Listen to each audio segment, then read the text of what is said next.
नमस्कार दोस्तों, स्वागत है आपका आगाज नव भारत निर्माण नामक यूट्यूब चैनल पर। दोस्तों, आज हम पढ़ने जा रहे हैं कंप्यूटर से संबंधित कुछ महत्वपूर्ण इम्पोर्टेंट क्वेश्चन जो कि 150 प्लस हैं। मित्रों, हम उनका अध्ययन करेंगे। चलिए दोस्तों, आगे बढ़ते हैं। प्रचलन तंत्र द्वारा निम्नलिखित में से कौन से कार्य किए जाते हैं? मित्रों, तो इसका उपर्युक्त सही आंसर होगा मित्रों, इनमें से सभी, यानी कि प्रक्रम प्रबंधन, फाइल प्रबंधन और प्रक्रम प्रबंधन, ये सभी कार्य किए जाते हैं प्रचलन तंत्र के द्वारा। मित्रों, आगे बढ़ते हैं। दोस्तों, निम्न में से कौन सबसे सामान्य सिस्टम सॉफ्टवेयर है? तो ऑपरेटिंग सिस्टम ओएस सबसे सामान्य सिस्टम सॉफ्टवेयर है। BIOS जो पीसी के ऑपरेटिंग सिस्टम का एक हिस्सा है, किस में संग्रहित है? तो दोस्तों, रोम में संग्रहित होता है। पोस्ट का पूरा रूप क्या है? तो पोस्ट का पूरा रूप है पावर ऑन सेल्फ टेस्ट।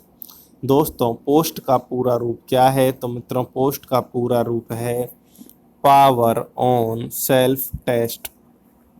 निम्नलिखित में से किस में स्थायी डाटा होता है और ट्रांजैक्शन की प्रोसेसिंग के दौरान अपडेट हो जाता है? तो इसका सही आंसर होगा ऑपरेटिंग सिस्टम फाइल। जब आप कंप्यूटर को बूट करते हैं तो ऑपरेटिंग सिस्टम डिस्क में, रैम में कॉपी किया जाता है या ऑपरेटिंग सिस्टम मेमोरी में डिस्क में कॉपी किया जाता है? ऑपरेटिंग सिस्टम के अंश कंपाइल किया जाता है, कंप्यूटर बंद हो जाता है। तो मित्रों, ये 63 क्वेश्चन का सही आंसर होगा ऑपरेटिंग सिस्टम डिस्क में कॉपी किया जाता है। क्वेश्चन नंबर 52, जब कंप्यूटर ऑन करते हैं तो बूट रूटीन यह टेस्ट करता है कि पावर ऑन सेल्फ टेस्ट है। पर्सनल कंप्यूटर के मूलभूत इनपुट आउटपुट सिस्टम BIOS को निम्न में से क्या या कहाँ संचित करते हैं? दोस्तों, तो रोम चिप्स में पर्सनल कंप्यूटर के मूलभूत इनपुट आउटपुट सिस्टम BIOS को संचित करते हैं। चलिए मित्रों, आगे बढ़ते हैं। बूटिंग कंप्यूटर सिस्टम की वह प्रक्रिया कौन सी है जिसमें हार्ड डिस्क से मुख्य मेमोरी में ऑपरेटिंग सिस्टम को लाया जाता है? क्वेश्चन नंबर 54 मित्रों, क्या होता है जब ऑपरेटिंग सिस्टम रैम में लोड होती है? तो दोस्तों, इसका सही आंसर होगा बूटिंग। बूटिंग तब होती है जब ऑपरेटिंग सिस्टम रैम में लोड होता है। क्वेश्चन नंबर 55, जब कंप्यूटर ऑन हो तो बूटिंग प्रक्रिया पावर ऑन सेल्फ टेस्ट करती है। जब बिजली चालू हो जाती है तो अर्थमेटिक लॉजिक यूनिट, गलत। CPU नियंत्रण लेता है, गलत। रैम नियंत्रण लेता नहीं, यानी BIOS नियंत्रण लेता है। BIOS का क्या कार्य है? तो मित्रों, BIOS का कार्य है सिस्टम हार्डवेयर के पुर्जों को प्रारंभ करना। जब कंप्यूटर स्विच ऑन किया जाता है तथा ऑपरेटिंग सिस्टम हार्ड डिस्क से मेन मेमोरी में लोड होता है तो उस प्रक्रिया को कहते हैं मित्रों बूटिंग। आई रिपीट मित्रों, जब कंप्यूटर स्विच ऑन किया जाता है तथा ऑपरेटिंग सिस्टम हार्ड डिस्क से मेन मेमोरी में लोड होता है तो उस प्रक्रिया को बूटिंग कहते हैं। कंप्यूटर में क्या अवश्य होना चाहिए कि बूट हो सके? तो मित्रों, कंप्यूटर में ऑपरेटिंग सिस्टम अवश्य होना चाहिए कि बूट हो सके।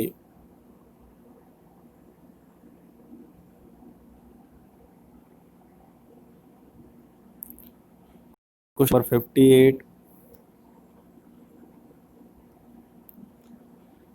BIOS का पूरा नाम क्या है? मित्रों, तो बाइनरी इनपुट आउटपुट सिस्टम। ये अच्छा क्वेश्चन है दोस्तों। BIOS की full form basic input output system. System को बूट करने का क्या अभिप्राय है? तो मित्रों सिस्टम को बूट करने का अभिप्राय है ऑपरेटिंग सिस्टम को लोड करना। कौन सी कोटि BIOS को सर्वोत्तम परिभाषित करती है मित्रों? तो ये करती है फर्मवेयर। कंप्यूटर के घटक उचित रूप से जोड़े गए हैं तथा कार्यरत हैं, इसे सुनिश्चित करने वाली कौन सी जांच प्रक्रिया है? तो मित्रों इसकी जांच करने वाली प्रक्रिया है बूटिंग। PC के छोटे प्रारंभिक प्रोग्राम को क्या कहते हैं? तो उन्हें बूट प्रोग्राम कहते हैं। क्वेश्चन नंबर 69, वह कौन सा ऑपरेटिंग सिस्टम है जो डिवाइस में स्वतः पूर्ण है और रोम में रहता है? तो इसका सही आंसर होगा दोस्तों embedded operating system. Question number 17 मित्रों, वह कौन सा प्रोग्राम है जो प्रोग्रामों को मेमोरी में रखता है और उन्हें निष्पादित करने के लिए तैयार करता है? तो मित्रों इसका सही आंसर होगा लोडर। चलिए दोस्तों आगे बढ़ते हैं। की पहचान कीजिए। तो यहाँ पे दोस्तों विषम है ऑपरेटिंग सिस्टम, ये सभी किसी न किसी प्रकार से सॉफ्टवेयर हैं, और जबकि जो अलग है ये ऑपरेटिंग सिस्टम है, ये इन सभी को रनिंग में लाता है मित्रों। जब एक कंप्यूटर में दो प्रोसेसर लगाए जाते हैं तो उसे क्या कहते हैं दोस्तों? तो उसे पैरेलल प्रोसेसिंग कहते हैं। दो या दो से अधिक प्रोसेसर द्वारा दो या दो से अधिक प्रोग्राम का साथ प्रोसेसिंग करना क्या कहलाता है? तो यह कहलाता है मित्रों मल्टी प्रोसेसिंग। सिस्टमों का एक से अधिक प्रक्रिया साथ साथ चलाने को क्या कहा जाता है? तो मल्टी प्रोसेसिंग कहा जाता है। जब एक या एक से अधिक सिस्टमों की प्रक्रिया एक साथ चलती है तो इसे मल्टी प्रोसेसिंग कहते हैं। लिनक्स किस किस्म का सॉफ्टवेयर है? तो मित्रों लिनक्स ओपन सोर्स प्रकार का एक सॉफ्टवेयर है। निम्नलिखित में से प्रचलन प्रणाली कौन सी है? तो लाइनेक्स। तो मित्रों लाइनेक्स एक प्रचलन प्रणाली है। लिनक्स एक ऑपरेटिंग सिस्टम OS है ओपन सोर्स। लिनक्स का एक उदाहरण है मित्रों ओपन सोर्स सॉफ्टवेयर। लिनक्स है एक सिस्टम सॉफ्टवेयर और ओपन सोर्स सॉफ्टवेयर दोस्तों। लिनक्स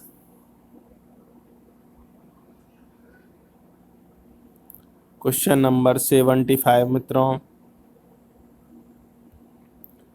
ऑपरेटिंग सिस्टम के किस वर्ग में हार्डवेयर एक से अधिक प्रोसेसर रखता है मित्रों? तो मल्टी प्रोसेसर। क्वेश्चन नंबर 76, एक समय में एक से अधिक एप्लीकेशन चलाने की OS की क्षमता को क्या कहते हैं मित्रों? तो इसे कहते हैं मल्टीटास्किंग। मल्टीटास्किंग प्रणाली विशेष रूप से किसे संदर्भित करती है? तो यह करती है एक से अधिक प्रक्रिया को। लिनक्स क्या है मित्रों? तो लिनक्स है एक ऑपरेटिंग सिस्टम का नाम। लाइनेक्स ऑपरेटिंग सिस्टम का शुभंकर क्या है मित्रों? तो पेंगुइन।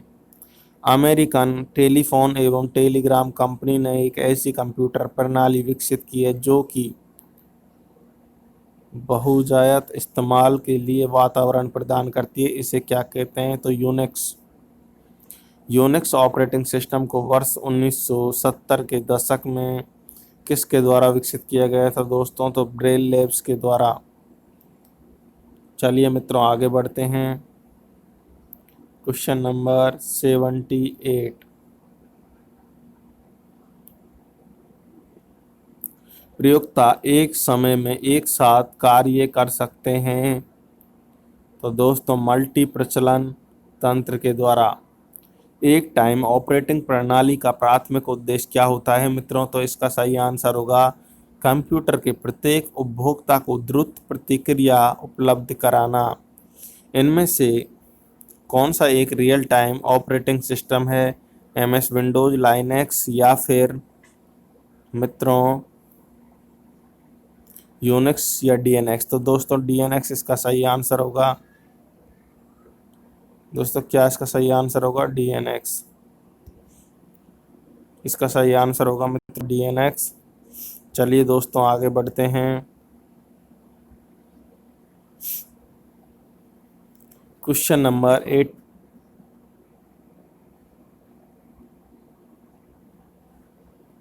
59 मित्रों, जैसा कि हम इसको पहले पढ़ चुके हैं। बेल लैब्स होगा इसका आंसर। क्वेश्चन नंबर 19, निम्नांकित में से कौन सा सिस्टम सॉफ्टवेयर का उदाहरण है दोस्तों? तो यूनिक्स एक सिस्टम सॉफ्टवेयर का उदाहरण है। यूनिक्स ऑपरेटिंग सिस्टम किसका ट्रेडमार्क है दोस्तों? तो यह है बेल लेबोरेटरीज का। यूनिक्स ऑपरेटिंग सिस्टम को आमतौर पर किस रूप में जाना जाता है? तो इसे जाना जाता है मल्टी यूजर ऑपरेटिंग सिस्टम के नाम से। यूनिक्स क्या है मित्रों? तो यूनिक्स है एक मल्टी ऑपरेटिंग सिस्टम। यूनिक्स एक मल्टी ऑपरेटिंग सिस्टम है, मल्टीटास्किंग प्रचलन तंत्र है मित्रों। यूनिक्स प्रचलन सिस्टम किसके लिए उपयुक्त है? तो मित्रों यूनिक्स जो प्रचलन सिस्टम है ये बहुप्रयोगता यानी बहुत सारे यूजर्स के लिए प्रयुक्त है मित्रों। यूनिक्स ऑपरेटिंग सिस्टम को सी लैंग्वेज में लिखा जाता है दोस्तों। यूनिक्स ऑपरेटिंग सिस्टम है और विंडो 2007 ऑपरेटिंग सिस्टम है दोस्तों। बहु उपयोगकर्ता एकल उपयोगकर्ता दोस्तों। 103, सब डायरेक्टरी बनाने के लिए किस MS डॉस कमांड का प्रयोग किया जाता है? तो दोस्तों MKDIR। MS डॉस में स्क्रीन साफ क्लियर करने के लिए किस कमांड का प्रयोग किया जाता है? तो दोस्तों CLS। निम्नलिखित में से कौन सा प्रचलन तंत्र माइक्रोसॉफ्ट द्वारा विकसित किया गया है? तो MS-DOS। निम्न में से कौन सी डिस्क प्रचलन तंत्र कमांड है मित्रों? तो इसका सही आंसर होगा डी फॉर्मेट। चलिए दोस्तों आगे बढ़ते हैं। यूनिक्स एक ऑपरेटिंग सिस्टम है। यूनिक्स एक ऑपरेटिंग सिस्टम है बहु उपयोगकर्ता और टाइम शेयरिंग के लिए। यूनिक्स एक संचालन प्रणाली ऑपरेटिंग सिस्टम है विविध प्रयोक्ताओं एवं बहुत सारे कार्य या बहु कार्य के लिए। कंप्यूटर में डिस्क ऑपरेटिंग सिस्टम DOS है प्रोग्राम जो कंप्यूटर के सभी बुनियादी प्रचलनों को नियंत्रित करते हैं दोस्तों। डॉस के तहत एक कंप्यूटर फाइल में के प्राथमिक नाम की स्वीकृत अधिकतम लंबाई कितनी होती है मित्रों? तो 8। IBM DOS है एक मल्टी यूजर ऑपरेटिंग सिस्टम मित्रों। DOS में जो ये चिन्ह होता है मित्रों ये किसका होता है दोस्तों? तो ये होता है रीडायरेक्ट आउटपुट का मित्रों। दोस्तों क्वेश्चन नंबर 100, डॉस का पूर्ण रूप क्या है दोस्तों? तो इसका पूर्ण रूप है disk operating system. Mac OS किसके द्वारा विकसित ऑपरेटिंग सिस्टम है मित्रों? तो यह है एप्पल के द्वारा।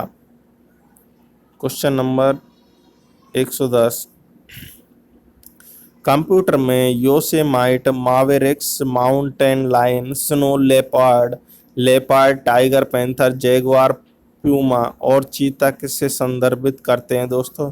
तो MAX OS X के संस। तो मित्रों आज के लिए इतना ही दोस्तों। आप इस YouTube चैनल को ज़्यादा से ज़्यादा लाइक, सब्सक्राइब और शेयर करें दोस्तों, जिससे हमें प्रोत्साहन मिले दोस्तों। और आप इस YouTube चैनल को ज़्यादा से ज़्यादा शेयर करें दोस्तों।